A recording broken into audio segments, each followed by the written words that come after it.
Assalamualaikum warahmatullahi wabarakatuh. Bismillahirrahmanirrahim. Alhamdulillahirabbil alamin. Allahumma sholli wa sallim ala sayyidina Muhammad wa ala alihi washabihi ajmain. Saudara sekalian, mari kita lanjutkan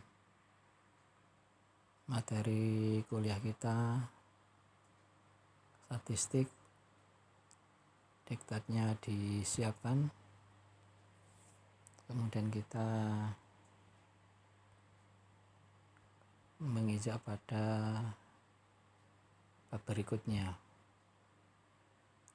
yaitu kita sekarang membahas tentang distribusi relatif ya. Distribusi relatif ini adalah merupakan istilah yang baku tapi jarang digunakan ya. Biasanya kita memakai istilahnya itu adalah dengan persen ini ya. Jadi persen itu adalah sebuah nama yang merupakan penjelmaan daripada relativity ya, relatif. Kenapa persen kok sebetulnya bukan nama asli, tapi nama aslinya adalah relatif? Karena data yang dimunculkan dari persen itu sebetulnya adalah relatif, data yang relatif ya. Relatif itu berarti tidak ada kepastian dalam segi sisi objektif yang universal, maksudnya seperti itu ya. Jadi statistik yang menyajikan frekuensi dalam bentuk persen atau P. Jadi persen nanti kalau ada tulisan P di dalam pembahasan ini itu berarti adalah persen ya. Sehingga disebut dengan dengan persentase ya. Persen ya, bukan presentasi, bukan. Persen per 100. Diperhatikan ini, jadi saya menerangkan ini termasuk nalar ya, nalar daripada apa yang saya sampaikan dalam statistik ya. Jadi logika juga kita mainkan, jadi kalian harus benar-benar paham. Nah, distribusi ini menggambarkan besaran ya dalam sebuah data ya, besarannya yang tidak diketahui angkanya secara pasti ya, kecuali dia angkanya itu disertakan ya, tapi hanya menunjukkan besaran ya. Jadi ini tidak diketahui, ada kata tidak ini ya, besaran yang akurat ya. Jadi persen itu seperti itu. Berarti persen ini berarti bisa jadi kita ini dibujui ya, bisa jadi malah merupakan sesuatu yang membuat kita itu terkamuflase ya, menjadi bias terhadap pemahaman karena memang datanya yang secara pasti tidak akurat ya. Yang tahu data secara pasti itu adalah yang membuatnya ya, tentu ya Tuhan juga, Allah Subhanahu wa taala. Tapi di dalam konteks ini kita harus memahami bagaimana persen posisi itu bagaimana ya, kita kuliah ini. Sehingga kalau saya mengatakan persen ini dalam tanda kutip ya bisa menipu kita karena angkanya tidak pasti, kecuali yang membuat, maka itu dalam kehidupan sehari-hari kita kalau kita memakai persen, yaitu kita bisa apa istilahnya itu kena tipu ya, tipuan istilahnya seperti itu. Ya, nanti kita jelaskan secara konkret. Ya, itu. Jadi dengan demikian maka relatif itu adalah sesuatu yang sangat berbeda pemahamannya. Tapi persen ini sangat akurat di dalam menyampaikan loh ya, dalam menyampaikan sesuatu yang dimana sesuatu itu menjadi gambaran kasar terhadap objek yang akan kita berikan informasinya, ya seperti itu. Kemudian begini, saya ambil contoh saja lah. Kalau kita ngomong naratif gini ini mungkin kalian bingung ya. Tapi contoh saja paling sederhana yang bisa kalian pahami. Contoh kalian akan menyekolahkan anaknya, ya anaknya dari atau siapalah familinya dari SMP mau masuk ke SMA. Kemudian kita lihat datanya. Misalnya ada pengumuman sekolah A, setiap UN, setiap UNAS lulus 100%. Nah, kan menggiurkan itu, 100%. Sekolah B misalnya itu lulusnya hanyalah 99% misalnya. Nah, tentu dari dua informasi ini, A lulus 100%, SMA A misalnya, SMA B lulusnya hanya 99%. Terus sekarang pertanyaan saya, kira-kira ya, kamu ini memilih sekolah A atau sekolah B? Tentu kalian akan memilih sekolah A karena lulusnya 100%. Ya. Podo-podo 100%, tapi setiap saya mengatakan 100%, itu kalian tidak tahu angkanya. Angka pastinya itu kalian tidak tahu. Ya. Yang begitu pula sekolah B yang lulusnya itu 99%, angka pastinya tidak tahu.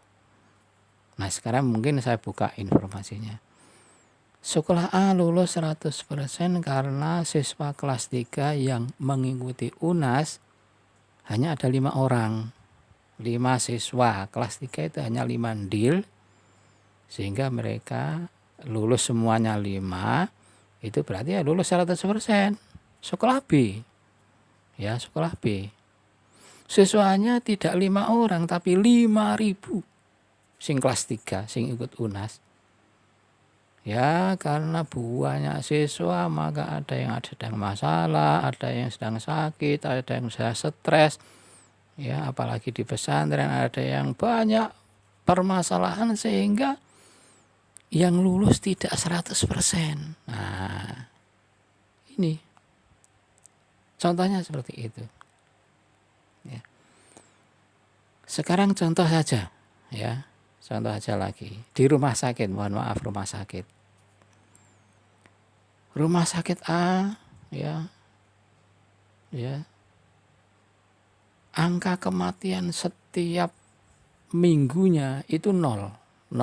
Artinya setiap minggu itu tidak ada yang meninggal. Ini mohon maaf, ini contoh saja biar kalian paham. Jadi rumah sakit A dalam 1 minggu ini meninggalnya itu adalah 0%, ya 0%. Kemudian rumah sakit B dalam 1 minggunya ini meninggalnya mencapai katakanlah 5%. Nah, akhirnya gini, rumah sakit A ini 0%, tidak ada yang meninggal. Rumah sakit B banyak yang meninggal. Nah, kamu ketipu. Wah, saiki nek lara, nek sakit dibawa ke rumah sakit A, karena rumah sakit B ini tiap minggunya ini bahkan kadang sampai ratusan orang misalnya. Nah, terus ya apa? Kamu ketipu, padahal rumah sakit A yang 0% itu pasiennya hanya 20. Lorone ringan-ringan. Ya ndak ono sing mati. Rumah sakit B pasiennya ribuan kayak dokter Sutomo itu hampir tiap hari itu ada yang meninggal. Tidak usah nih, padahal dokter Sutomo ini memang bagaimana ndak banyak meninggal. Wong rumah sakit A ini yang sakit itu enteng-enteng, rumah sakit B ya Karangmenjangan itu dari rumah sakit mana-mana itu sudah ndak mau, ya sudah ndak bisa ngobati, sudah parah misalnya, ya bahkan kadang-kadang di dalam ambulan aja sudah bablas begitu. Nah, seperti itu. Jadi angkanya kamu kalau ada orang bilang persen, angka pastinya itu kamu tidak tahu. Ya. Angka pastinya kamu tidak tahu. Yang tahu itu yang menulis, yang ngomong, yang tahu. Ya, kecuali kalau datanya di angka pastinya diperlihatkan, ya. Ya itu. Jadi sama-sama lulus 50%. Ya, yang A 50%, yang B 50%, tapi yang A ya jumlah totalnya hanya 10 orang. Kalau 50% berarti berapa? 5 orang. Ya. Sekolah B 1000 orang, podo-podo kamu menulis 50%. Tapi dari 1000 orang berarti 50%-nya berapa? Ya, kalau 1000 orang berarti 50%-nya 500 orang. Ya. Jadi podo-podo mengatakan 50%, yang satu jumlah populasinya hanya 10, kalau 50% berarti 5 orang tok. Tapi yang satu 500 orang. Karena apa? Totalnya ada 1000. Nah, podo-podo nulis 50%. Wes paham. Paham. Sekarang kuliah persen sekarang ya, kuliah persen.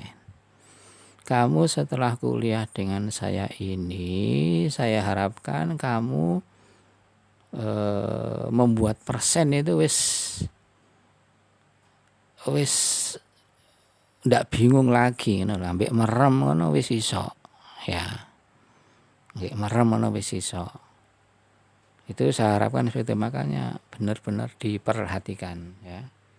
Ini jadi cara mencari distribusi relatif, ya, penyebaran data relatif atau persen ini yang lebih familiar kita namakan dengan persen ini, rumusnya adalah F dibagi N kali 100, ya. F ini adalah frekuensinya, E-nya adalah total keseluruhan, ya. Kemudian ada berapa dikali 100.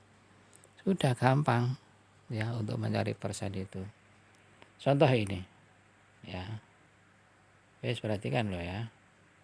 Contoh, kamu jadi wali kelas misalnya, ya. Kamu jadi wali kelas, kamu akan mendata, ya. Murid di dalam kelas saya ini jumlahnya ada berapa nih? 30. Ya, ada 30. 30 murid ini, ya, yang orang tuanya berprofesi sebagai petani itu ada 3. Jadi kamu di kelas punya siswa 30. Siapa yang bapaknya menjadi petani? Ya, saya Bu, saya Pak. Ada 3 orang, kamu tulis 3 orang, ditulis. Sekarang siapa yang orang tuanya berprofesi sebagai pedagang, ya. Pedagang itu masuk bakul pentol itu pedagang, ya. Tahu tek, nasi goreng itu pedagang, ya. Jangan kamu pikir pedagang itu yang besar-besar begitu, ya. Tahu tek walaupun nurung itu kan memang belum besar, nanti kan diharapkan jadi bos punya cabang tahu tek di mana-mana kan gitu. Nasi goreng dan seterusnya. Mereka ngacung, ya, ternyata setelah kita data ada 5 orang. Berarti kan betul loh ini. Jadi nanti setelah ini kamu membuat persen itu enggak bingung, ya. Dan seterusnya, ya, sehingga totalnya ada 30, ya, ada 30 dengan rincian sebagaimana di layar ini yang kamu lihat, ya, itu. Nah, kemudian berikutnya kita mencari FKB, ya. Kamu cari FKB, kemudian kita cari FKA, ya. FKB itu adalah frekuensi kumulatif bawah, artinya kita menghitungnya dari bawah seperti pertemuan kita kemarin, ya. FKB kamu lihat paling bawah ada angka 4, di atasnya ada angka 9, 15 dan seterusnya. Pak, caranya mencari FKB, saya ulangi lagi kemarin yang kalian kemarin ono sing salah jawab iku, ya. Wis diterangno salah. Pak, karena daring, Pak. Nanti kan ndak daring bener. Daring ini benar-benar darurat istilahnya, ya, darurat, tapi pembelajaran walaupun darurat tidak boleh berhenti, ya, harus tetap apapun, ya, apapun kondisinya harus belajar itu tidak boleh berhenti, ya. Jadi angka 4 yang ada di F paling bawah itu kamu tarik ke kanan, ya, ke FKB ada angka 4. Pak, di atas 4 kok ada 9, dari mana? Yaitu 4 ditambah 5, ya. Jadi nyilang ke kiri, ketemunya 9. Di atas 9 kalau ada 15, nyilang lagi ke kiri di plus 6, 9 plus 6 ada 15 dan seterusnya sampai ke atas, ya. Itu cara mencari FKB. Setelah ini saya beri soal langsung dikerjakan, ya. Jadi soalnya ada yang nomor induk, ya, NPM itu kamu masing-masing kan punya NPM, dilihat mulai sekarang NPM-nya. Kalau ganjil, istilah ganjil itu kamu lihat dari nomor NPM-mu yang paling belakang, paling kanan, ya, paling kanan itu ganjil atau genap. Nanti yang ganjil mengerjakan yang ganjil, yang genap mengerjakan yang genap, langsung dikerjakan, ditulis tangan, langsung difoto, dikirim ke sini, ya, ke classroom ini. Adapun absennya di Google Form seperti kemarin-kemarin, ya. Diktatnya difoto lagi, ya, diktatnya difoto lagi, dikirim lagi ke Google Form, ya. Masih ada upload foto diktat. Saya masih memberi kesempatan, ya, pada kemarin yang belum absen di Google Form, ya. Jadi kalau kamu tidak memfoto diktatmu, otomatis tidak bisa masuk absennya wong saya buat keharusan itu, ya. Keharusan harus di Google Form-nya saya setting seperti itu. Jadi kalau tidak upload foto otomatis tidak masuk, tidak terkirim, ya. Makanya saya beri kesempatan lagi pada pertemuan saat ini untuk mengupload diktat kamu, diktat statistik dasar. Diktatnya, ya, kemudian diberi nama yang besar pakai pulpen, namanya siapa. Itu, wes. Kemudian sekarang kita mencari FKA. Caranya bagaimana? Yaitu seperti minggu kemarin, ya. Jadi Pak, FKA ini berarti ngitungnya dari atas, benar, ya. Angka 3, F atas paling 3 kamu taruh di FKA paling atas. FKA itu frekuensi kumulatif atas. Cara menghitungnya adalah mulai dari atas. Kalau FKB bawah, mencarinya mulai dari bawah, ya. 3, Pak, di bawah 3 keadaan ada 8, ya, di FKA-nya. Karena 3 plus 5, F-nya kamu lihat 5 ketemu 8, 8 plus 7 ketemu 15, dan seterusnya. Sudah bisa dipahami, direnungkan. Nah, kemudian sekarang mencari P. P itu apa? Persen. Jadi 3 orang itu berapa persen? Oh, yang anaknya petani ini sekian persen. Yang orang tuanya berprofesi sebagai pedagang sekian persen. Angka pastinya ya kamu yang tahu, ya itu kan. Nah, sekarang P, kok ada angka 10, 17, 23, 20 dan seterusnya. Dari mana? Ya dari rumusnya, ya F dibagi N kali 100. Jadi tidak usah apa rumus, tidak apa-apa, tidak usah di rumusnya, tidak usah ditontok, ya. Itu tontok kamu nonton kayak gini, ini kamu wis ngeluh wisan. Praktek kayak langsung, ya. Pak, ada angka 10 dari mana? Ya. Dari F, M-nya 3. Dibagi N 30. 3 dibagi 30 ketemunya adalah berapa? 3 dibagi 30 ketemunya adalah ya 10, ya kan? Sehingga 10%. Nah, itu dan seterusnya. 5, ya. Yang anak pedagang 5.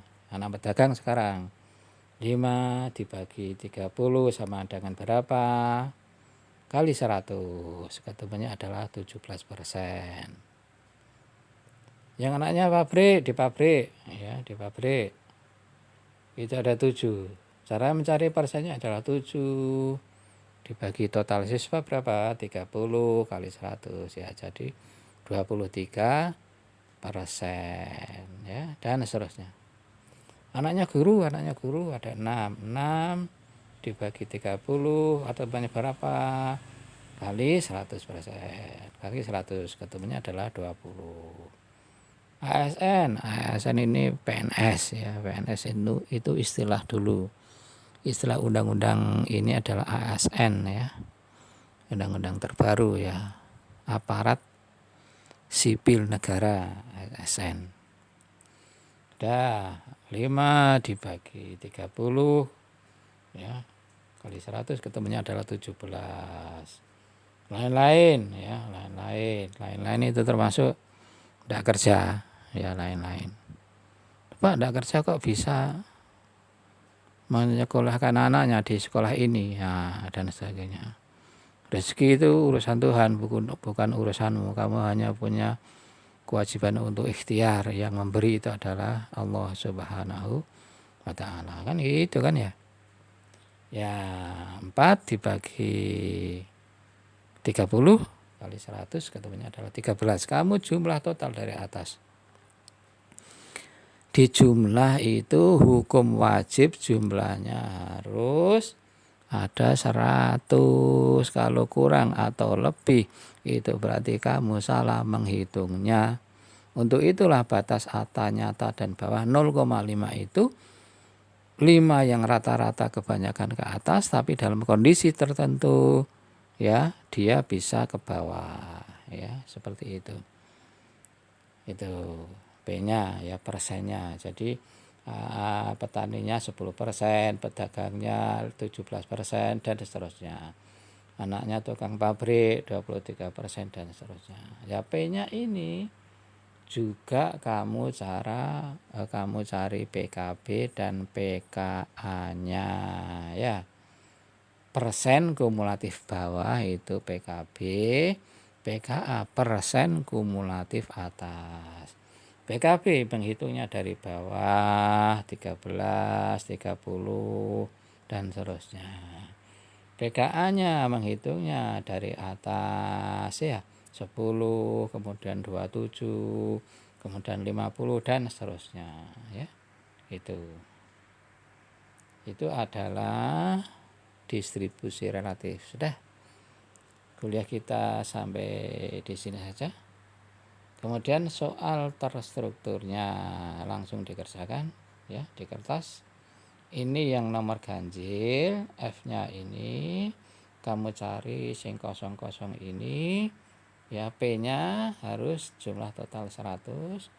Kemudian yang genap ini ada di bawahnya ya. Ini yang genap ada di bawahnya. Nah, ini NPM genap ya, data pekerjaan wali murid ya, seperti ini. Jadi F-nya kamu cari dulu, N-nya itu berapa, jumlah total ya, sigmanya ada berapa, F-nya dicari dulu, kemudian kita bisa mengerjakan berikutnya ya. Saya pikir itu aja, kita ketemu minggu pekan dengan average atau nilai rata-rata ya. Average bukan Avenger ya, average, average. Demikian, saya tunggu jawabanmu dan saya tunggu absennya ya. Demikian, kurang lebihnya mohon maaf.